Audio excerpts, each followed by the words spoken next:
আজকে চলে গিয়েছিলাম ছেলের স্কুলে। ছেলের আজকে রেজাল্ট দেওয়ার দিন ছিল, আর তার সাথে সমস্ত বইগুলো দেবে বলছিল, তো গিয়েছিলাম। রেজাল্ট নেওয়ার পর এই দেখো বই নিয়েছি, বইগুলো এক ব্যাগ ভর্তি বই দিয়েছে। এইটুকুটুকু বাচ্চার বই দিয়েছে, ক্লাস 4-এ উঠবে, কখন পড়বে কি পড়বে, ওদের যে বইয়ের ব্যাগটা এত ভারী হয়। তারপর দেখো ওখানে সমস্ত গার্ডিয়ান এসছে, অন্যান্য বাচ্চাদের সবাই বইগুলোকে মিলিয়ে নিচ্ছে হিসেব করে। স্কুল থেকেই বইগুলো দেওয়া হয় এবং লিস্ট দিয়ে দেওয়া হয়, ওই লিস্টগুলো ধরে ধরে সবাই মিলিয়ে স্কুল থেকে বাইরে বেরিয়ে এসেছি, ও এখন ছুটছে, কি বজ্জাতটা ছুটছে পেছনে, দেখো ছুটে ছুটে ছুটে ছুটে আসছে। আয় এখানে আয়, চলে আয়।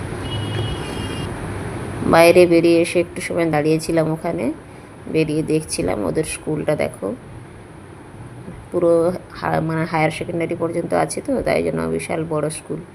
তারপর বাড়ি ফিরলাম, আসার সময় একটু আইসক্রিম খেয়ে ফিরলাম রাস্তায়।